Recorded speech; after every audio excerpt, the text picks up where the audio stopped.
1956 8400 tow truck. My tow truck was ordered new by a Chevrolet dealership in rural Western Virginia to be their shop truck. They had it until they went out of business in 1976. It has lots of accessories like deluxe cab, big back window, deluxe heater, dual spotlights, and hood ornament.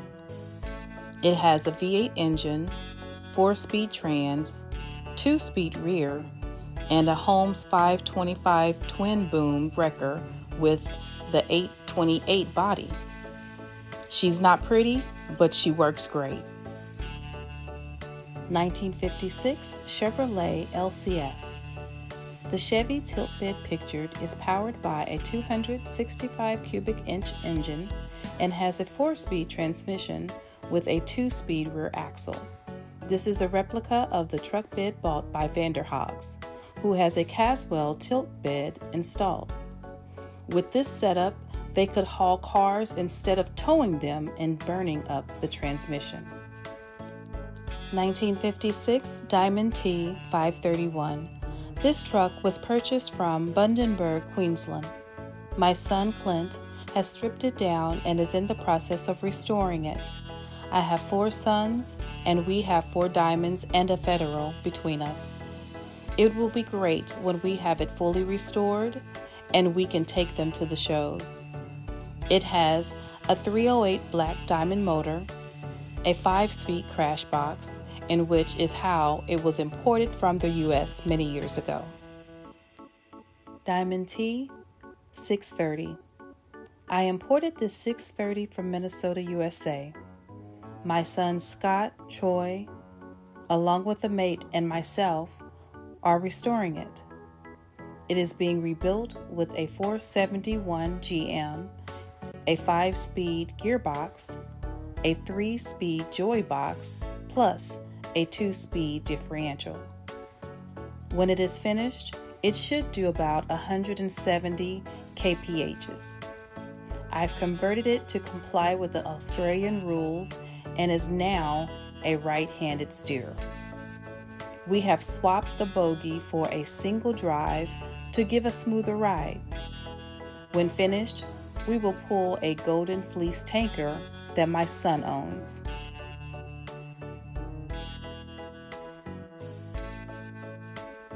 (1956) Diamond T 662. I rebuilt this truck with various parts. I used a Freightliner bread truck chase, a 5.9 Cummins engine, and an IH cab.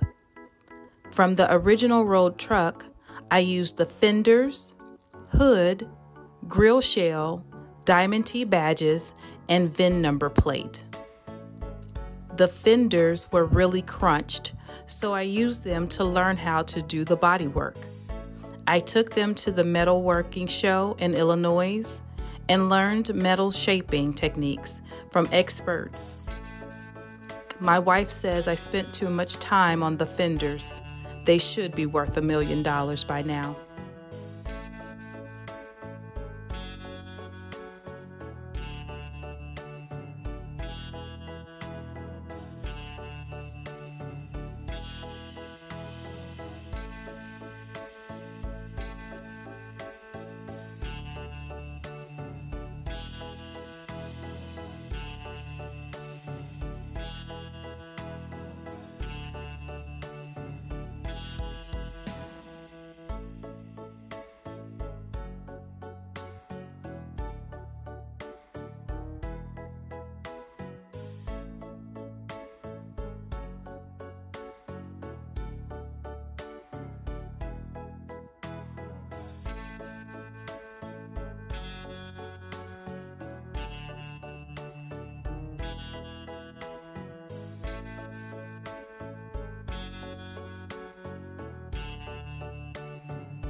(1956) Mack B61X.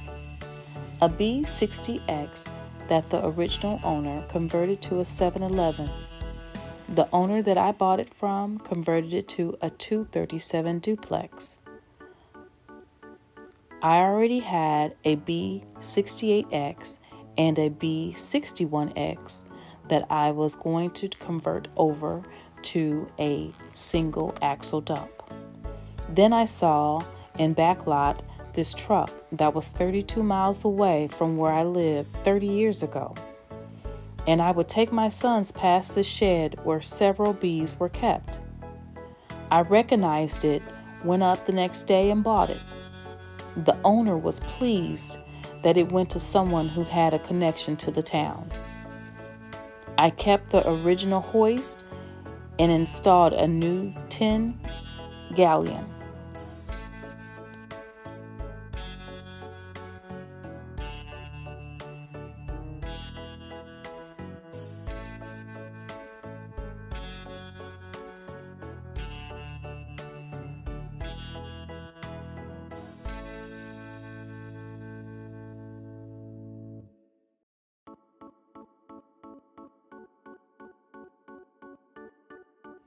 (1956) Wiley's 6-226 Commando fire truck.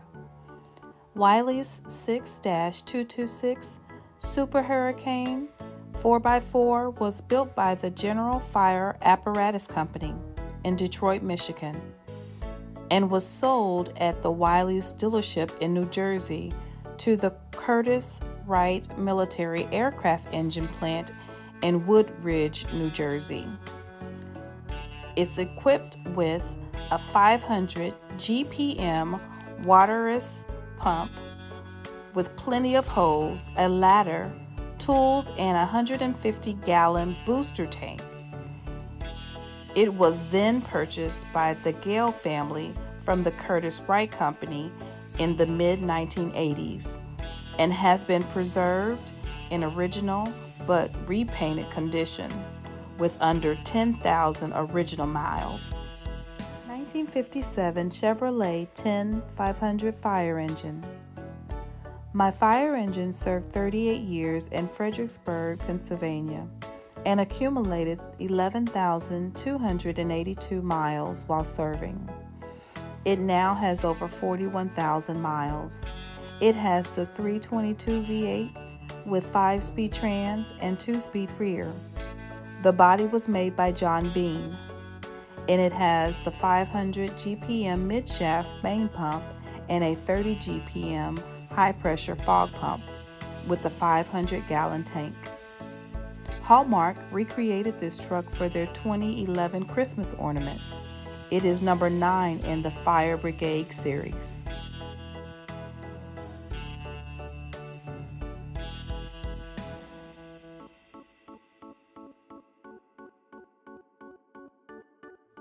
(1957) Chevrolet 5700 LCF.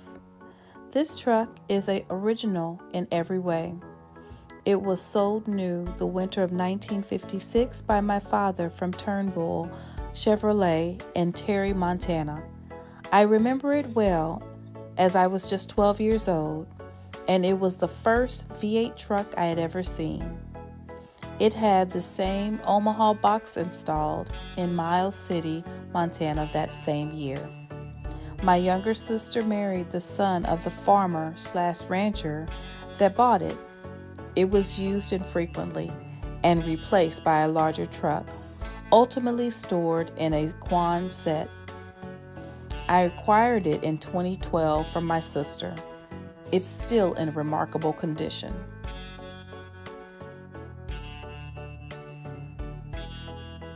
(1957) Diamond T 921BN.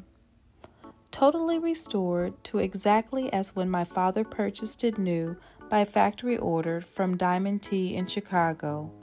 It came painted in his company colors and has a 220 Cummins and 5x4 transmission. All original running gear. It pulled a new Columbia 35 low bed trailer for moving his equipment. The winch was added when the truck arrived in Vancouver. I was a part-time driver then.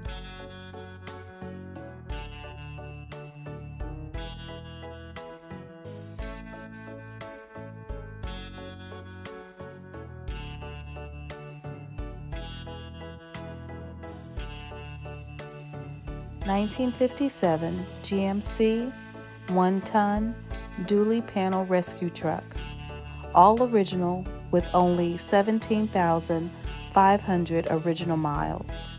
Fully restored with original wood rescue equipment compartments in rear, with one bench seat and equipment storage under the seat. It served as a fire department rescue truck for 23 years and then a second life with the police department SWAT team for 22 years. Now owned and fully restored by the California Fire Museum and Safety Learning Center in Orange County, California, back to its original glory.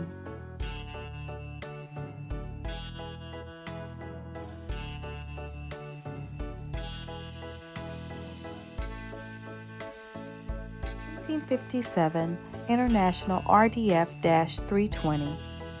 It has an NH 250 Cummins with a 250 HP, Fuller 10B-1120 transmission, 10-speed main with 2 sticks, splicer 8030-C, 3-speed auxiliary with power tower, a divorced power divider box in front of the rear axle. Front axle has 18,000 pounds Schuler brand. Rear axle has 60,000 pounds double reduction with top drop pots Eaton.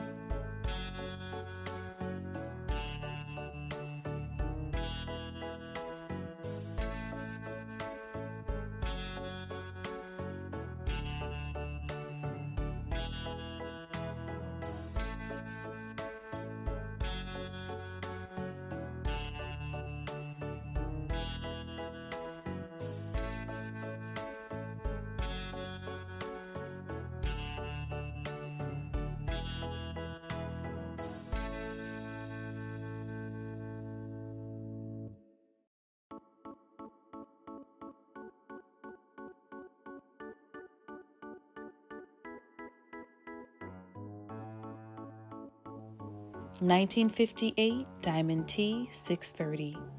I purchased the 630 from Errol Westwood in 2015.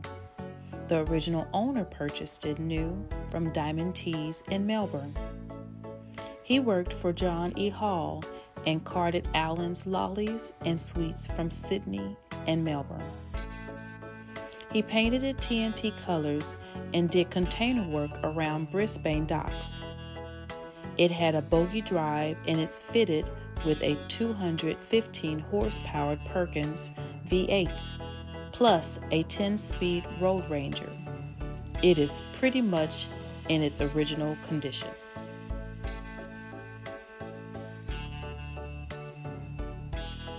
'58 FWD F-725 fire truck. 140 GZ Waukesha gasoline engine, 228 HP, 5-speed Clark OD transmission, Leap Brown clutch, typical FWD drivetrain with permanent all-wheel drive, not selectable.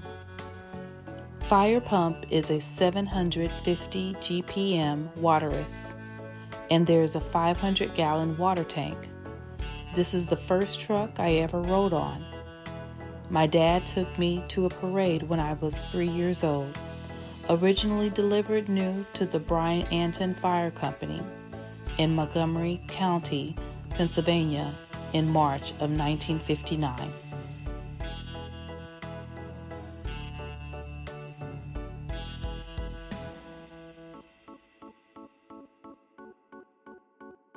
'58 International R190, previously a pumper truck in Mount Aurup, Wisconsin.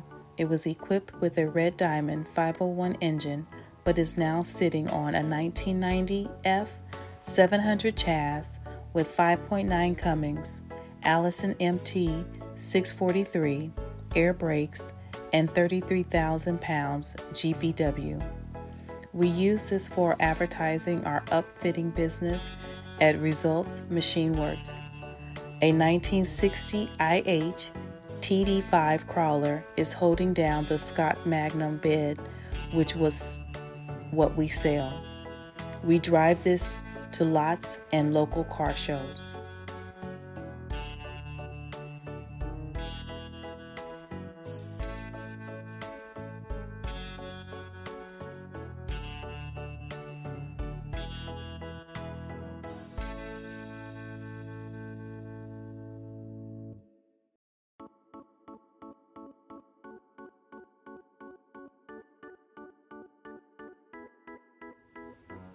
(1958) Peterbilt 351 ST.